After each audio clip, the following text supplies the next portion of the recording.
Allora, guardiamoci un attimino in faccia, eh?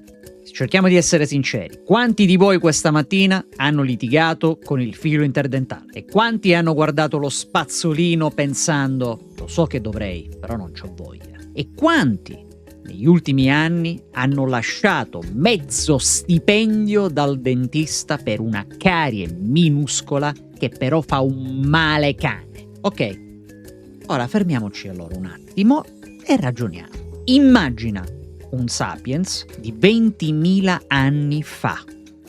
Vive all'aperto, dormiva in una grotta o sotto una pelle, mangiava carne secca, radici durissime, roba che oggi probabilmente ti spaccherebbe un molare. Non hanno mai visto uno spazzolino, non sanno manco che cos'è, mai sentito parlare di dentifricio, zero colluttorio, zero igiene orale come la intendiamo noi oggi. Eppure i suoi denti erano dritti, erano allineati, non c'erano carie, senza infezioni croniche, senza apparecchi. E non sto esagerando, lo vediamo dai crani, lo vediamo nei resti fossili, negli studi che sono stati compiuti, lo vediamo meglio di quanto vorremmo effettivamente.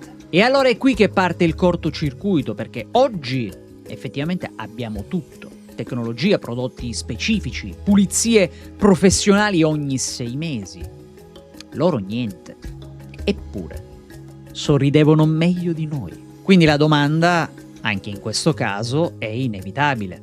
Erano dei superumani? Avevano geni speciali che abbiamo perso per strada? Oppure siamo noi che abbiamo completamente sbagliato qualcosa? La seconda. Perché se togli lo spazzolino, togli il dentista, togli il colluttorio e i denti migliorano invece di peggiorare, allora devo dire che il problema forse non è la mancanza di strumenti, ma bisogna cercarlo da qualche altra parte.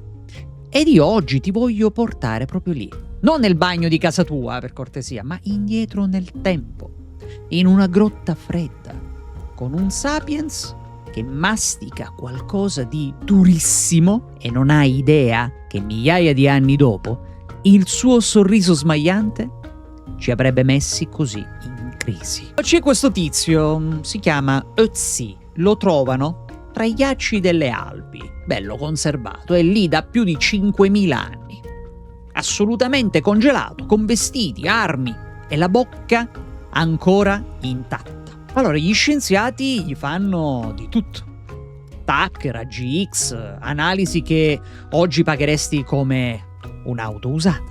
Ma c'era però uno scopo, un obiettivo. Perché quando gli guardano i denti succede una cosa allucinante.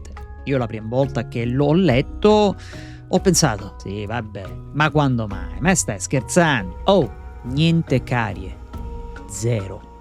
E non denti da copertina, Sicuramente avevano dei problemi, però erano sani.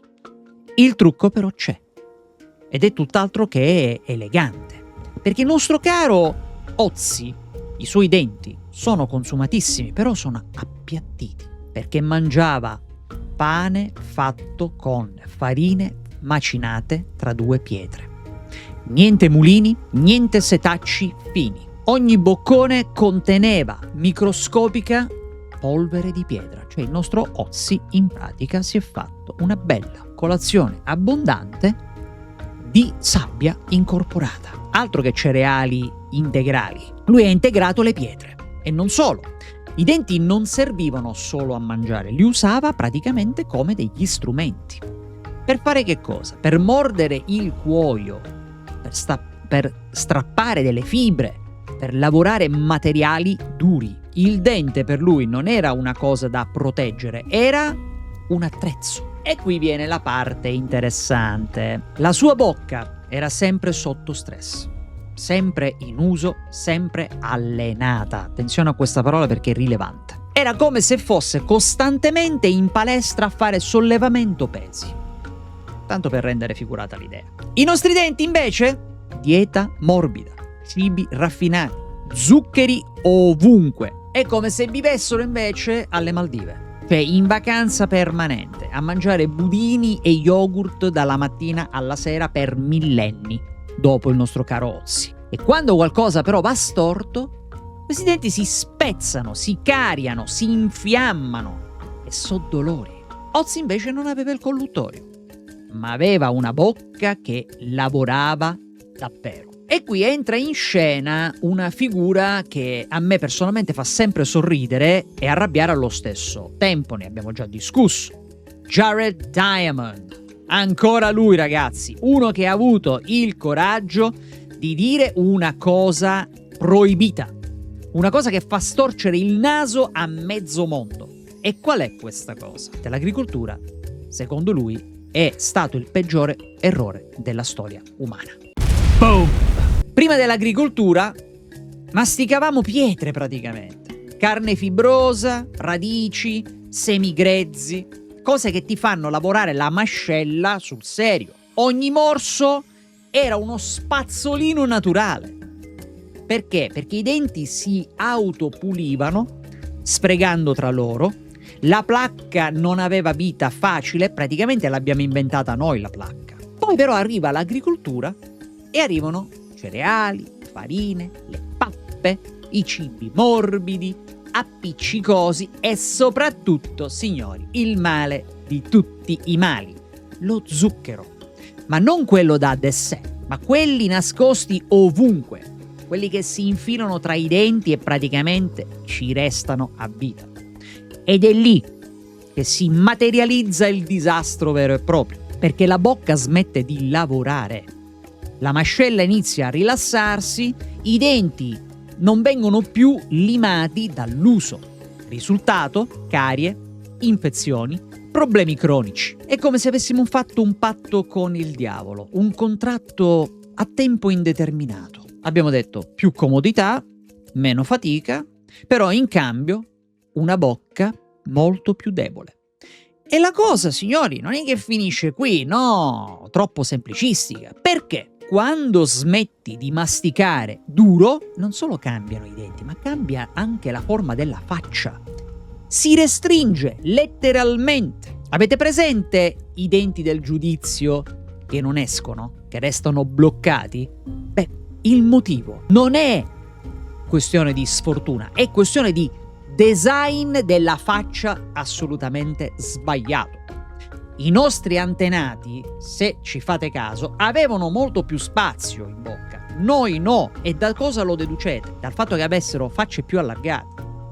Noi siamo dei sapiens in formato molto ridotto, una versione più compatta, con mascelle pensate per un mondo che non esiste più. Abbiamo praticamente scambiato la forza della bocca per la comodità di un piatto di pasta. Ecco. E ora, infatti, ne stiamo pagando il conto a caro prezzo. E poi c'è un altro che entra in questa storia con un sorriso ironico. Un altro amico, Marshall Salins, di cui abbiamo discusso nello scorso video pure. Uno che guardava i gruppi di cacciatori, coltivatori, raccoglitori e diceva una cosa che oggi ci fa quasi ridere. Erano ricchi di tempo. E aveva ragione, ragazzi. Perché non correvano tutto il giorno come facciamo noi, non mangiavano di fretta, né tantomeno ingoiavano il pranzo davanti a uno schermo. Ho distrutto un mito. Avevano tempo. E sai come lo usavano questo tempo? Masticando. Un sapiens poteva passare anche 2 ore su un pezzo di carne dura, ma non perché fosse lento, ma perché era così. Carne secca, fibrosa, resistente. Quindi ogni morso era praticamente un turno di lavoro. Ogni mascella era sotto sforzo. Io me li immagino seduti, tranquilli, a masticare lentamente. Non multitasking, non ci sono notifiche, solo mascella che lavora tutto il tempo. Noi oggi invece facciamo l'opposto. 10 minuti e il pranzo è finito. Se va male, 5. Tutto di premura. Panino morbido, che morbido questo pezzo di pane. Pasta scotta, cibo che praticamente si scioglie da solo in bocca. Quindi zero fatica per la nostra mascella. E questa mancanza di fatica, ragazzi, ha un prezzo, non solo per i denti, ma per tutta la nostra faccia. I muscoli facciali si sviluppano quando lavorano. Se non lavorano, si vanno a restringere, si riducono di volume.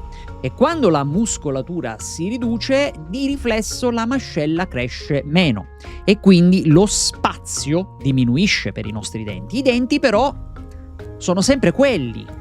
Il risultato qual è, ragazzi? Un sovraffollamento dentale. Denti storti, problemi di occlusione.